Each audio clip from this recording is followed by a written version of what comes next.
अच्छा जी, तो cell trafficking mechanism में ना आप लोगों को ये पता होना चाहिए कि फॉर एग्ज़ाम्पल जो प्रोटीन बनती है, ठीक है?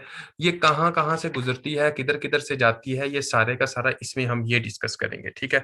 अब देखें 2-3 चीज़ों का आप लोगों को मुकम्मल तौर पर पता होना चाहिए कि फॉर एग्ज़ाम्पल ये है ना अगर न्यूक्लियस, यानी कि अगर न्यूक्लियस आपका ये है, सबसे पहले मैं टॉपिक का नाम लिख लेता हूँ। इस टॉपिक का जो नाम है वो है सेल ट्रैफिकिंग मैकेनिज़्म, ठीक है? सेल ट्रैफिकिंग मैकेनिज़्म और आज हम थोड़ा-सा ज़्यादा डिस्कस करेंगे डिटेल में, तो आप लोगों ने ज़्यादा एक्टिव रहना है, ठीक है?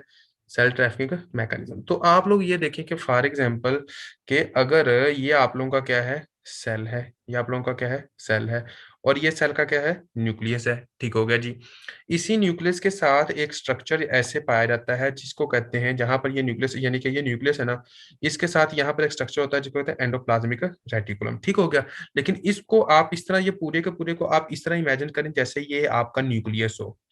मैंने कहा कि ये पूरे के पूरे को आप इस तरह इमेजिन करें कि जैसे ये न्यूक्लियस हो आप लोगों का। ये आपका क्या है एक तरह का न्यूक्लियस है, आप इस तरह समझें, ठीक है? अब न्यूक्लियस के बाद जो स्ट्रक्चर शुरू होता है उसको आप क्या कहते होते हैं आपका इस तरह का जो यानी कि ट्यूब्यूल्स लाइक स्ट्रक्चर होता है उसको हम क्या कहते होते हैं आपका एंडोप्लाज़्मिक रेटिकुलम, ठीक हो गया? ये आपका एंडोप्लाज़्मिक रेटिकुलम हो गया, ठीक है जी? इस एंडोप्लाज़्मिक रेटिकुलम के बाद आप लोग इस तरह समझे कि यहाँ पर एक स्ट्रक्चर पाया गया है। मतलब कि एंडोप्लाज़्मिक रेटिकुलम के बाद यहाँ पर कुछ इस तरह का स्ट्रक्चर पाया गया है, ये वाला। और ये वाला जो स्ट्रक्चर है आप इसको इस तरह समझिए कि ये वाला जो स्ट्रक्चर वो ये है आपका गोल्गी बॉडीज़। वाला कौन-सा है आपका गोल्गी बॉडीज़ है, ठीक हो गया जी। ये आपका गोल्गी बॉडीज़ हो गया। तो ये वाला आप समझना है आपका न्यूक्लियस है, ठीक हो गया। और ये वाला जो है इसको आपने समझना है एंडोप्लाज़्मिक रेटिकुलम है और ये वाला जो है इसको आपने समझना है आपका गोल्गी बॉडी है, ठीक हो गया।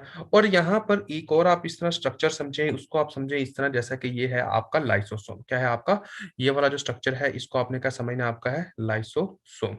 ये आपका है लाइसोसोम जी, ठीक हो गया। और इस तरह यहाँ पर ये मुकम्मल तौर पर ये वाला जो स्ट्रक्चर है इसको आप समझे कि ये है आपकी सेल मेम्ब्रेन है। क्या आपकी सेल मेम्ब्रेन है, ठीक हो गया जी। अब दोबारा आप लोगों ने देखना है कि मैंने कहा कि ये एक तरह का आपका न्यूक्लियस है। न्यूक्लियस के बिल्कुल जो साथ लगा होता है वो कौन-सा स्ट्रक्चर होता है आपका एंडोप्लाज़्मिक रेटिकुलम। एंडोप्लाज़्मिक रेटिकुलम के साथ जो स्ट्रक्चर होता है उसको कहते हैं गोल्गी बॉडीज़। गोल्गी बॉडीज़ के साथ जो स्ट्रक्चर होता है उसको कहते हैं लाइसोसोम और लाइसोसोम के बाद ये कौन-सा है आपका सेल मेम्ब्रेन है, ठीक है। तो हम सेल को किस तरह डिवाइड करते हैं? हम सेल को हमेशा 2 पार्ट्स में तोड़ते होते हैं। एक होता है आपका एक तरह का आपका न्यूक्लियस और दूसरा जो हिस्सा जो बचता होता है उसको हम क्या कहते हैं आपका साइटोसोल या साइटोप्लाज़्म कहते होते हैं। तो इसको हमने कह दिया कि ये आपका क्या है न्यूक्लियस है। ये वाला कौन-सा है आपका न्यूक्लियस है, ठीक हो गया? और बाकी का ये सारे का सारा बाकी का ये सारे का सारा, ये सारे का सारा जो पार्ट है उसको आपने कहना है साइटोप्लाज़्म है। क्या है आपका? साइटोप्लाज़्म है, ठीक है?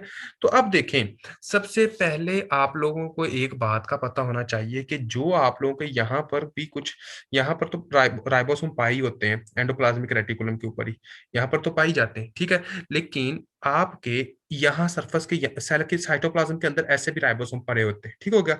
राइबोसोम जो होते हैं वो बिल्कुल ऐसे भी पड़े होते हैं। राइबोसोम आपके एंडोप्लाज़्मिक रेटिकुलम के साथ भी लगे होते हैं और वो राइबोसोम जो कि आपके एंडोप्लाज़्मिक रेटिकुलम के साथ लगे होते हैं, उनको कहते हैं रफ एंडोप्लाज़्मिक रेटिकुलम।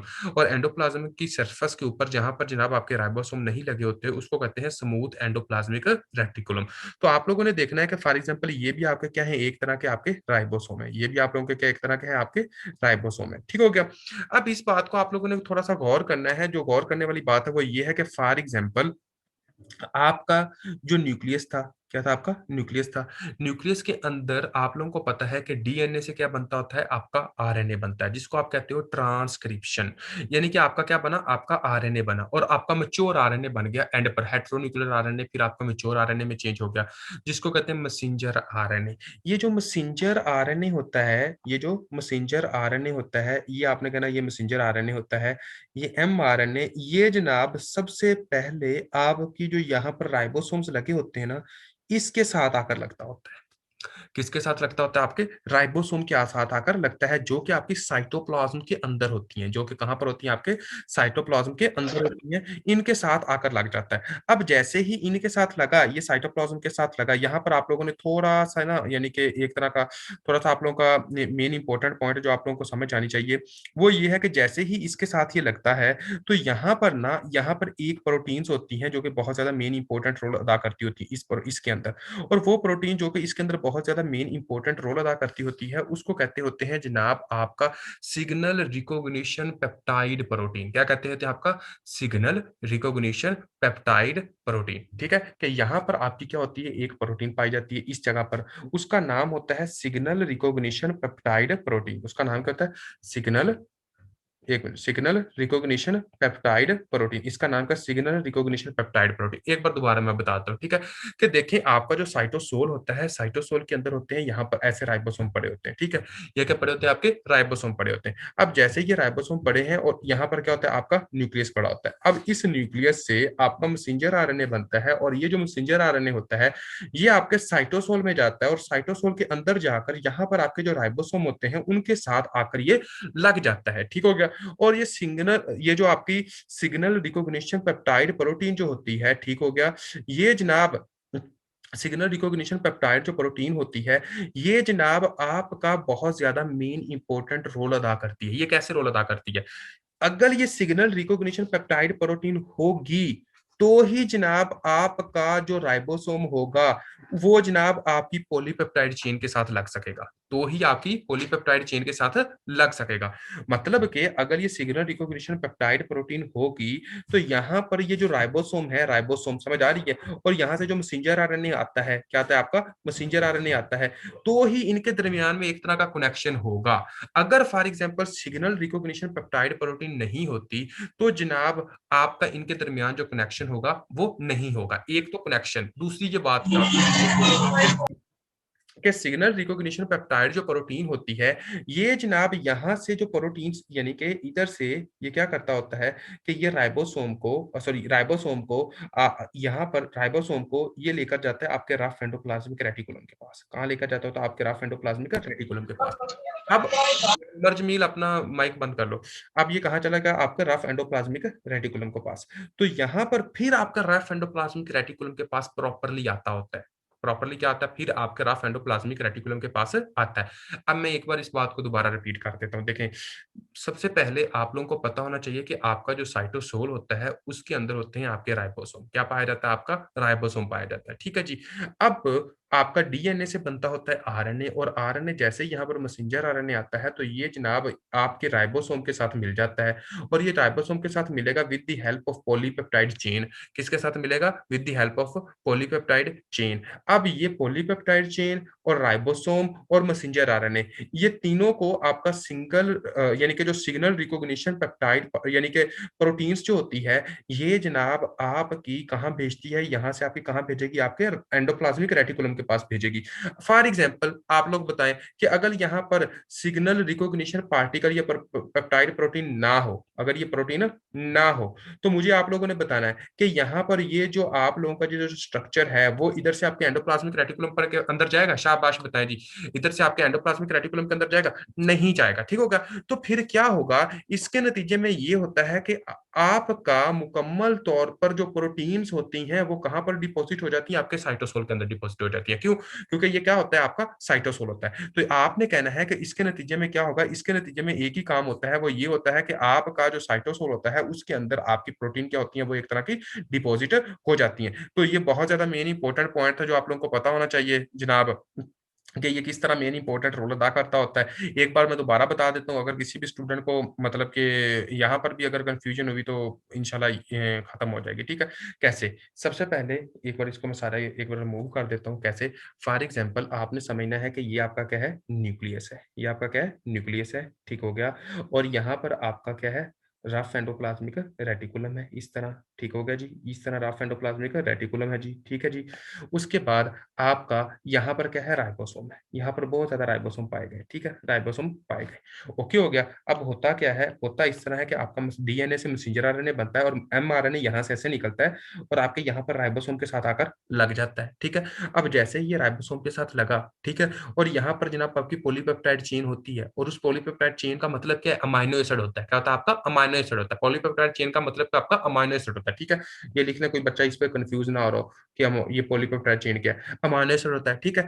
अब देखें कि ये जनाब ये जो पॉलीपेप्टाइड चेन और ये राइबोसोम, ये और मैसेंजर आरएनए, ठीक है, ये तीनों एक तरह के आपस में जुड़ते हैं, और उसके बाद ये जनाब कहाँ आ जाते हैं, आपके रफ एंडोप्लाज्मिक रेटिकुलम के पास आ जाते हैं। और इनको इधर लेकर कौन आता होता है, इनको जुड़ने में हेल्प कौन करता होता है, इन सब में जो हेल्प करता होता है वो होता है सिग्नल रिकॉग्निशन प्रोटीन। कौन सी होती है, आपकी SRP, सिग्नल रिकॉग्निशन प्रोटीन। अब देखें फॉर एग्जांपल ये साइटोसोल से mRNA आया, यहाँ पर मैसेंजर आरएनए था, अच्छा mRNA आया और यहाँ पर अमीनो एसिड था और यहाँ पर राइबोसोम था, ठीक है। अब देखें जब यहाँ पर राइबोसोम और यहाँ पर क्या है, आपका अमीनो एसिड है, ठीक है। अमीनो एसिड है, राइबोसोम है और आपका मैसेंजर आरएनए, वो तीनों चीजें तो इधर रह जाएंगी, लेकिन यहां से एंडोप्लाज्मिक रेटिकुलम के अंदर नहीं जाएंगी, ठीक हो गया। तो इसके नतीजे में आपका जो साइटोसोल होगा उसके अंदर आपका राइबोसोम का लेवल बढ़ गया, अमीनो एसिड का लेवल बढ़ गया, ठीक हो गया। इन चीजों का लेवल बढ़ गया। और राइबोसोम से क्या बनती होती है और अमीनो एसिड से क्या बनती होती है, आपकी प्रोटीन बनती होती है। अमीनो राइबोसोम से क्या बनती होती है, आपकी प्रोटीन बनती होती है। तो इस तरह फिर राइबोसोम जो होगी वो आपके साइटोसोल के अंदर बढ़ जाएंगी, साइटोसोल के अंदर बढ़ जाएंगी। यहां पर आपके रफ एंडोप्लाज्मिक रेटिकुलम के अंदर जाएंगी नहीं, रफ एंडोप्लाज्मिक रेटिकुलम के अंदर जाएंगी नहीं। लेकिन यहां पर जाती क्यों है उसका मैं आपको बताऊंगा कि इसकी वजह क्या होती है, ठीक है। ये अभी हम थोड़ी देर में डिस्कस करते हैं। अब देखें फॉर एग्जांपल कोई ऐसा स्टूडेंट जिसको यहां तक कोई समझ ना आई हो, शाबाश एनीवन, कोई ऐसा स्टूडेंट जिसको यहां तक कोई समझ ना आई हो, बंदा पूछ सकता है। कोई ऐसा स्टूडेंट जिसको समझ ना आई हो यहां तक किसी पॉइंट की। ओके जी, अगर क्लियर हो गया तो अब हम जाते हैं कि एक यहां पर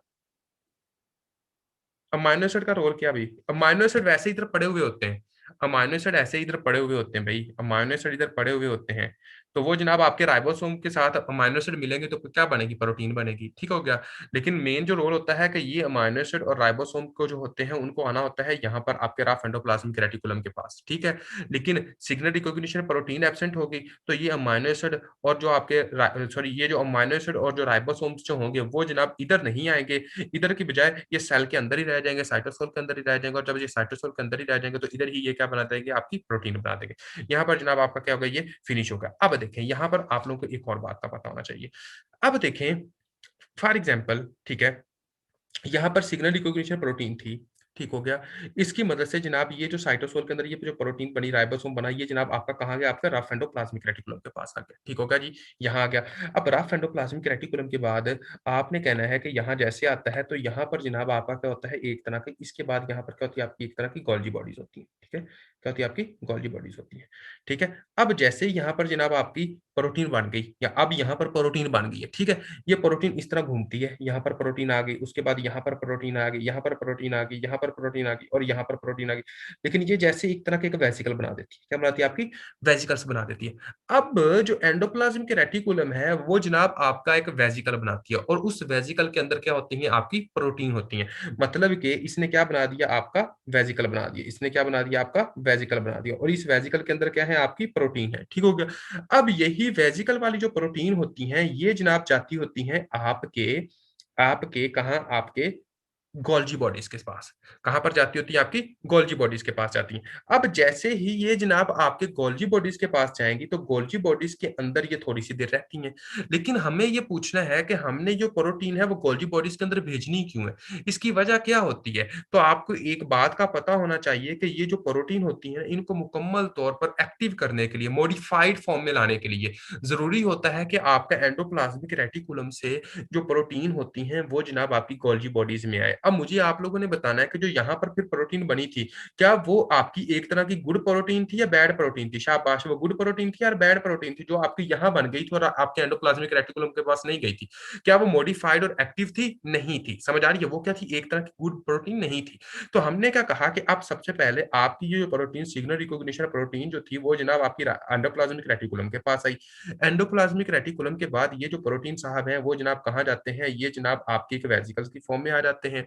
जैसे ये वेसिकल की फॉर्म में आते हैं तो यहाँ पर आपका एक प्रॉपर वेसिकल बन जाता है और ये जो वेसिकल होता है ये कहाँ आ जाता है, आपके गोल्जी बॉडीज के अंदर आ जाता है। अब देखें गोल्जी बॉडीज के अंदर होता क्या है।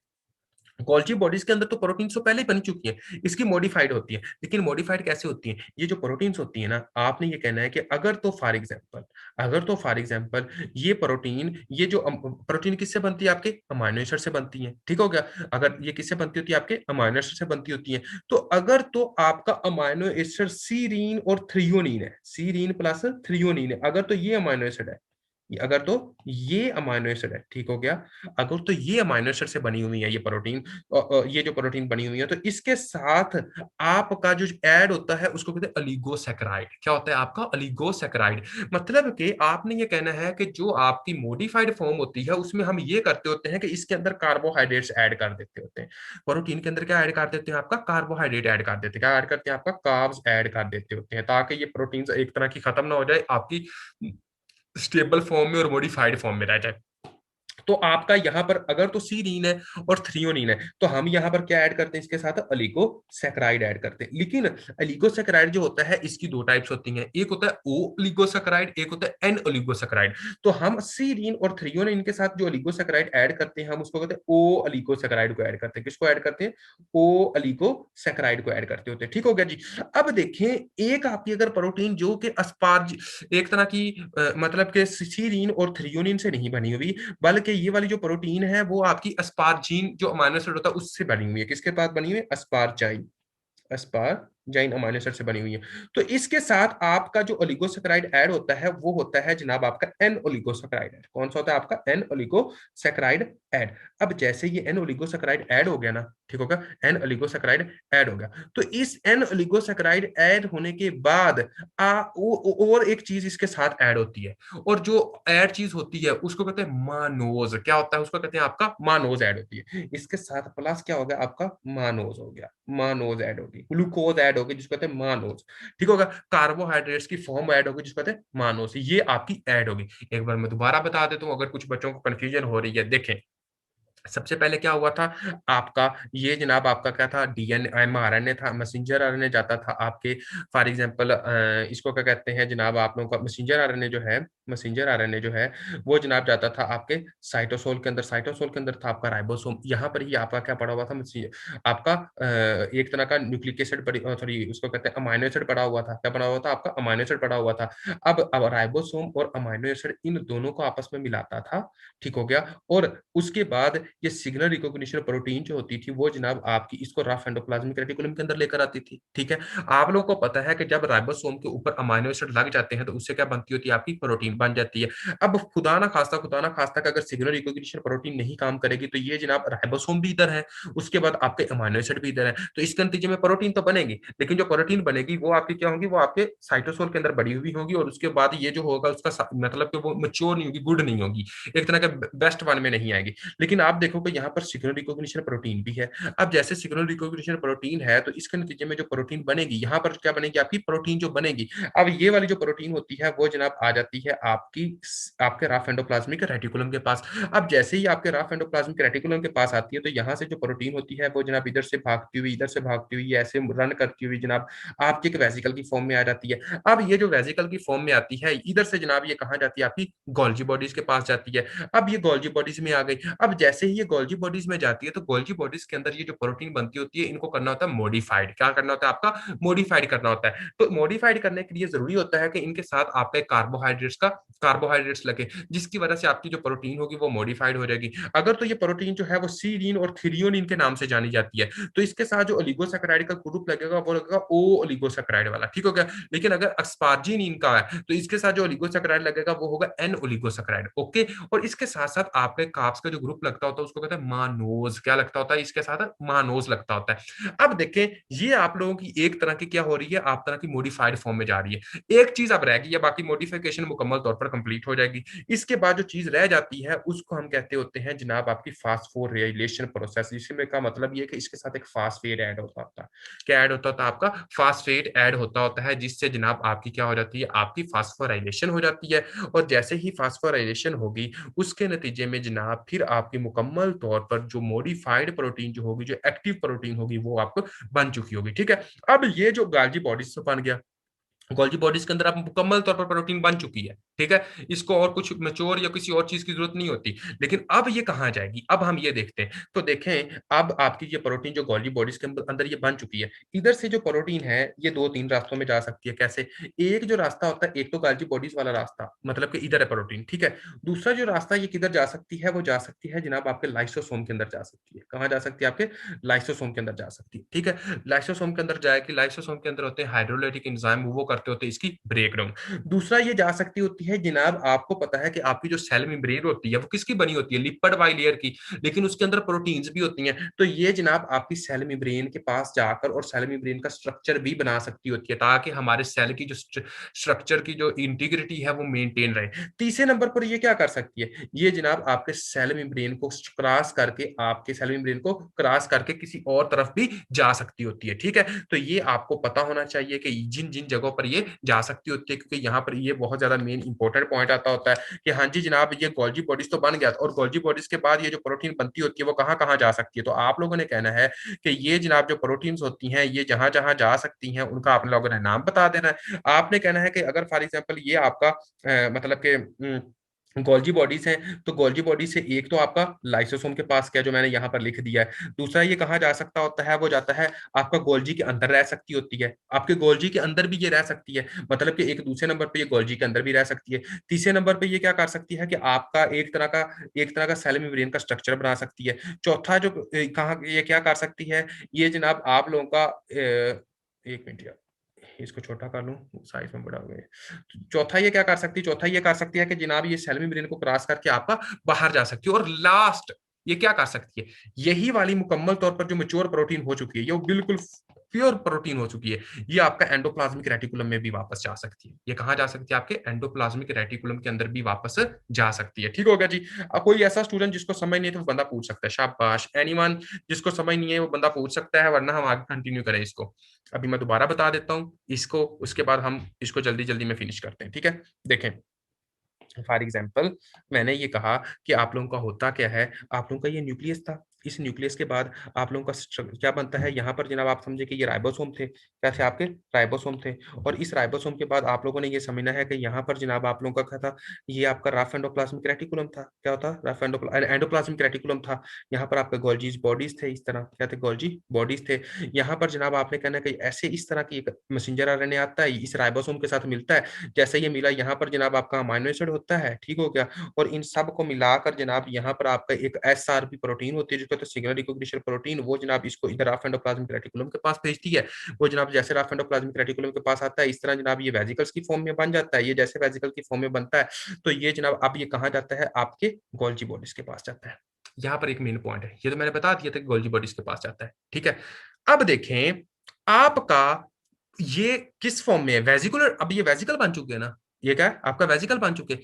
तो जब वेजिकल्स आपके रफ एंडोप्लाज्मिक रेटिकुलम से, जब आपके वेजिकल्स रफ एंडोप्लाज्मिक रेटिकुलम से आपके गोल्जी बॉडीज के पास जाए, कहा जाए आपके गोल्जी बॉडीज की तरफ जाए, तो उसको हम क्या कहते होते हैं, इसके जो लेकर जा रही होती है उसको कहते होते हैं जनाब आपका कोरी टू प्रोटीन। कहां पर ये कौन सी होती है आपकी कोरी टू प्रोटीन, ये जो होती है जो इसकी तरफ लेकर जाती है उसको हम क्या कहते हैं, आपका कोरी टू प्रोटीन, जो जनाब आपका एक तरह का आपका एंडोप्लाज्मिक रेटिकुलम से आपकी जनाब गोल्जी बॉडीज की तरफ लेकर जाती होती है। अब गोल्जी बॉडीज की भी होती हैं दो टाइप्स। कैसे दो टाइप्स होती हैं, ये सरफस, ये वाली जो सरफस होती है जो कि जनाब आपके एंडोप्लाज्मिक रेटिकुलम की तरफ होती है, उस सरफस को कहते हैं सिस, उसको कहते हैं आपकी सिस सरफस। समझ आ रही है। और वो सरफस यहाँ पर क्या होती है, आपकी एक तरह की सेल मेम्ब्रेन होती है, और वो सरफस जो कि आपकी सेल मेम्ब्रेन की तरफ होती है उसको आप कहते हो ट्रांस, क्या कहते हैं आपका ट्रांस कहते होते हैं।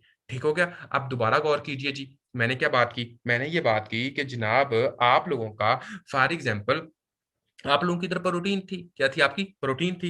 अब ये प्रोटीन जनाब वेजिकल्स की फॉर्म में बन गई, लेकिन अब वेजिकल की फॉर्म में, ये जो वेजिकल की फॉर्म में आपकी इधर जाएगी, आपके सिस गोल्जी में जाएगी। कौन सी ये गोल्जी है, सिस गोल्जी, क्यों, क्योंकि ये एंडोप्लाज्मिक रेटिकुलम की तरफ है। तो जब ये सिस गोल्जी की तरफ जाएगी तो इसको जो लेकर जा रहा होगा वो कौन सा होगा, आपका कोरी टू प्रोटीन होगा। कौन सा होगा, आपका कोरी टू प्रोटीन होगा। ठीक हो गया। उसके बाद ये कोरी टू प्रोटीन जो होगा वो जनाब आप लोगों का यहाँ लेकर आ गया इसको।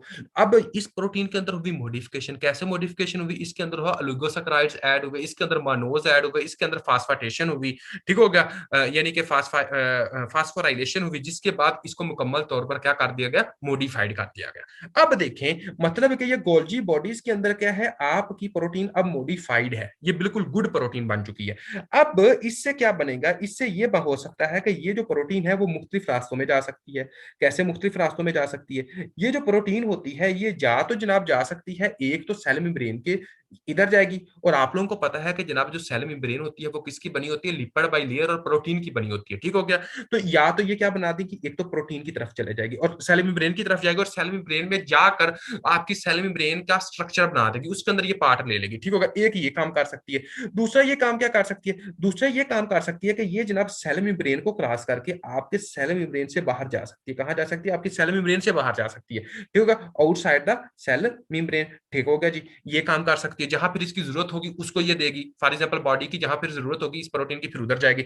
नंबर थर्ड ये काम क्या कर सकती है, नंबर थर्ड ये काम कर सकती है कि फॉर एग्जांपल यहां पर क्या होगा, आपके लाइसोसोम है, ठीक है, आपके लाइसोसोम, तो ये लाइसोसोम की तरफ जा सकती है, ये होगा नंबर थ्री। और नंबर फोर ये क्या कर सकती है, नंबर फोर ये कर सकती है कि ये जनाब आपकी इधर की इधर ही रह सकती है, ये क्या इधर की इधर ही रह सकती है। और नंबर फाइव ये क्या कर सकती है, नंबर फाइव ये क्या कर सकती है, नंबर फाइव ये कर सकती है कि ये वाली जो होती है ये प्रोटीन आपकी दोबारा आपके एंडोप्लाज्मिक रेटिकुलम के पास जा सकती है, ठीक हो गया। और आपके वो वेजिकल्स, ये जो वेजिकल्स के अंदर ही है ना एक तरह के आपका, ये वेजिकल्स के अंदर जो प्रोटीन्स हैं, जब ये आपके सिस एंडोप्लाज्म, ये कौन सी सरफेस है, सिस, ठीक होगा, जब ये सिस सिस गोल्जी बॉडी से आपके एंडोप्लाज्मिक रेटिकुलम की तरफ जाएगी, और जो स्ट्रक्चर आपके सिस गोल्जी से इसको एंडोप्लाज्मिक रेटिकुलम के साथ लेकर जा रहा होगा उसको कहते हैं कोरी वन प्रोटीन, उसको क्या कहा जाता है, आपका कोरी वन प्रोटीन, इसको कहते हैं जनाब आपका कोरी वन प्रोटीन, ठीक होगा जी, कोरी वन प्रोटीन। कोई ऐसा बच्चा जिसको समझ ना आई हो, अकबर में और रिपीट कर देता हूं जी। देखें, कोरी टू प्रोटीन क्या होती है, कोरी वन क्या होती है, सिंपल सी बात है। कोरी एक तरह की टू प्रोटीन क्या होती है, तो कोरी टू प्रोटीन वो होती है जो कि जनाब आपके एंडोप्लाज्मिक रेटिकुलम से, आपके एंडोप्लाज्मिक रेटिकुलम से आपके सिस गोल्जी की तरफ लेकर जाए, किधर लेकर जाए, आपके सिस गोल्जी की तरफ लेकर जाए, ठीक हो गया। उसके बाद आप लोगों का कोरी टू क्या होता है, कोरी टू क्या होता है, तो सॉरी कोरी वन क्या होता है, कोरी वन क्या होता है, तो कोरी वन वो होता है जो कि जनाब आपका सिस गोल्जी से आपका एंडोप्लाज्मिक रेटिकुलम की तरफ लेकर आए, ठीक हो गया जी। ये आप लोगों को सिस गोल्जी और कोरी वन और कोरी टू का पता चल गया। अब हम आते हैं एक और प्रोटीन होती है जिसको कहते हैं क्लारिथ्रिन प्रोटीन, क्या कहते हैं आपके, क्लारिथ्रिन प्रोटीन। अब ये क्लाथ्रिन प्रोटीन, सॉरी क्लाथ्रिन प्रोटीन, अब हम देखते हैं कि क्लैथ्रिन प्रोटीन का क्या रोल होता है। देखें, क्लैथ्रीन प्रोटीन, इंशाल्लाह भी आप लोगों को पता चल जाएगा जी। क्लैथ्रीन प्रोटीन क्या होती है, जो क्लैथ्रीन प्रोटीन होती है ना, ये जो क्लैथ्रीन प्रोटीन होती है इसका ये बहुत ज्यादा मेन इंपॉर्टेंट रोल होता है कि ये जो न्यूक्लियर, ये जहां पर जो वेजिकल्स बन चुके हैं, ये जो यहाँ पर वेजिकल्स बन चुके हैं, ठीक हो गया, तो इसका ये काम होता है कि अब ये वेजिकल्स आपके कहाँ थे, ये सिस था, इसके बाद यहाँ पर वेजिकल्स आपके एक तरह की हाइड्रोक्सिलेशन हो रही है, यहाँ पर हाइड्रोक्सिल, और यहाँ पर मुकम्मल तौर पर क्या बन गई आपका की एक तरह की प्रोटीन मुकम्मल तौर पर मच्योर बन चुकी। मुझे बताना है कि ये सरफेस कौन सी है, ये सिस सरफेस है या ट्रांस सरफेस है, शाबाश बताएं जी। हाँ जी, आपकी ये सिस सरफेस है या ट्रांस सरफेस है, शाबाश ये बताइएगा। ये वाली जो सरफेस है वो सिस है या ट्रांस है, ये ट्रांस है भाईजान, सिस आपकी इधर है, सिस आपकी इधर है, तो ये कौन सी आपकी ट्रांस है, ठीक हो गया। तो जब ये आपकी ट्रांस सरफेस है, ये आपकी कौन सी है, ट्रांस सरफेस है, ठीक है। तो इस ट्रांस सरफेस से आपकी प्रोटीन आपके जाती है गोल्जी की तरफ। आपको पता है कि गोल्जी इधर था, लेकिन ये मैंने वैसे इस तरह ऐसे समझाने के लिए इधर ड्रा कर दिया, ये ना समझिएगा कि ये अंदर इधर आ रहा है, गोल्जी इसके बाद शुरू होता है। जब मैंने पहली जो पिक्चर ड्रा की थी उसमें मैंने इसके बाद लिखा था, ठीक हो गया। तो अब देखें ये जो गोल्जी साहब थे वो कहाँ है, आपकी ये गोल्जी की तरफ चला गया, ठीक है। तो किधर से, ट्रांस से ये गोल्जी की तरफ जा रहा है, और वो प्रोटीन सॉरी लाइसोसोम की तरफ, सॉरी सॉरी सॉरी सॉरी कहां चला रहा है, आपके लाइसोसोम की तरफ जा रहा है। तो अब देखें, जब वो प्रोटीन जो कि जनाब आपके ट्रांस गोल्जी से आपके लाइसोसोम के अंदर लेकर आती होती है उसको कहते हैं क्लैथरीन प्रोटीन, क्या कहते हैं आपकी, क्लीथरीन प्रोटीन, जो आपके ट्रांस गोल्जी से आपके लाइसोसोम की तरफ लेकर आती है उसको कहते हैं आपकी क्लैथरीन प्रोटीन। और उसके बाद क्या होता है, फॉर एग्जाम्पल क्या, ये आपकी सेल मेम्ब्रेन है, ये आपकी क्या सेल मेम्ब्रेन है, ओके हो गया। अब इस सेल मेम्ब्रेन के अंदर आपने इस तरह समझना है कि आपकी सेल मेम्ब्रेन के अंदर कुछ क्रॉस करके जब कुछ सेल के अंदर चीज आती है उस प्रोसेस को कहते हैं एंडोसाइटोसिस, उसको क्या कहा जाता है आपका एंडोसाइटोसिस। और वो जो गोल दायरा, वो सर्कल, वो वेसिकल्स जिसके अंदर ये आती है उसको कहते हैं एंडोसोम। एंडोसोम कहते हैं फॉर एग्जाम्पल, एंडोसोम क्या कहते हैं, ये फॉर एग्जांपल ये एक तरह की प्रोटीन थी, ठीक होगा, ये एक तरह का ये स्ट्रक्चर था, ठीक होगा, ये एक तरह का वेजिकल इसके ऊपर था, ये जो वेजिकल उसके ऊपर है उसको कहते हैं एंडोसोम, ठीक होगा। और ये जो होती है इसको कहते हैं आपकी एंडो प्रोटीन है, और इसके अंदर जो होता है आपका एंडोसोम है। अब ये एंडोसोम जब आपकी सेल के अंदर जाएगा इसको कहते हैं एंडोसाइटोसिस, ये प्रोसेस को कहते हैं। अब देखें ये एंडोसोम कहाँ आ गया, आपका सेल के अंदर आ गया। और वो प्रोटीन जो कि बाहर से जब कोई चीज जो कोई स्ट्रक्चर आपके सेल के अंदर आता है और उसको फिर आपके लाइसोसोम की तरफ लेकर आती है, वो भी आपकी होती है क्लेथ्रीन। कौन सी होती है आपकी? क्लेथ्रीन प्रोटीन। होप सो ये प्रोटीन्स का आप लोगों को पता चल गया होगा। एक बार मैं दोबारा रिवाइज करता हूँ ये प्रोटीन्स क्या होती हैं, फिर इंशाल्लाह हमारा जो होगा वो हम आगे कंटिन्यू करते हैं। ठीक है, देखें, सिंपल सी बात है। आप लोगों ने ये सोचना है कि ये जनाब आपका क्या है, एक तरह का न्यूक्लियस साहब है। इस न्यूक्लियस के बाद ये जनाब आप लोगों का क्या होता है कि ये जनाब आप लोगों का एंडोप्लाज्मिक, एक तरह का न्यूक्लियस के बाद ये जनाब इस तरह का स्ट्रक्चर होता है जिसको कहते हैं एंडोप्लाज्मिक रेटिकुलम। ठीक हो गया। और इसके बाद जो स्ट्रक्चर शुरू होता है उसको कहते हैं गोल्जी बॉडीज। क्या कहते हैं? आपका गोल्जी बॉडीज। और इस गोल्जी बॉडीज के बाद जनाब जो आपका स्ट्रक्चर शुरू होता है उसको कहते हैं लाइसोसोम। ठीक होगा। और इसके बाद जो स्ट्रक्चर शुरू होता है उसको कहते हैं आपका सेल मेम्ब्रेन। सिंपल सी बात है। ठीक हो गया। आपको पता है कि सिंपल सी बात है, यहाँ पर क्या होता है, आपका राइबोसोम होते हैं। यहाँ से जनाब यहाँ पर जाती है जनाब आपका मैसेंजर आरएनए। और उसके बाद जनाब आपका क्या होता है कि ये दोनों मिलकर आपका मैसेंजर आरएनए होता है, राइबोसोम होता है और उसका अमीनो एसिड होते हैं, ये मिलते हैं और यहाँ पर आपका रफ एंडोप्लाज्मिक रेटिकुलम के पास आ जाते हैं। यहाँ पर ये रफ एंडोप्लाज्मिक रेटिकुलम आपकी प्रोटीन बनाते हैं और यहाँ पर क्या होती है, आपके वेसिकल्स के अंदर प्रोटीन आ गई। अब वो प्रोटीन जो कि जनाब ये वेसिकल की फॉर्म में जो प्रोटीन होती है उसको जनाब आपके इधर गोल्जी की, सिस गोल्जी की तरफ लेकर आती है, क्योंकि ये वाला स्ट्रक्चर कौन सा है, सिस गोल्जी। ठीक होगा। जो कि सिस गोल्जी की तरफ लेकर आता है, इसको हम कहते होते हैं जनाब आपका मतलब कि आपका टू कौन सा होता है, आपका कोरी टू, यानी कि कोरी टू इसको कहते होते हैं। क्या कहते हैं? आपका कोरी टू या कॉपी टू भी किसी किसी बुक में लिखा हुआ है, आप कोरी टू भी कह सकते हैं। कॉपी टू क्या होता है? कॉपी टू भी कह सकते हैं या कोरी टू भी कह सकते हैं। ठीक है, कॉपी टू जो कि जनाब आपका इधर से जनाब कहाँ आता है, आपका एक तरह का सिस गोल्जी की तरफ लेकर आता होता है। ठीक हो गया।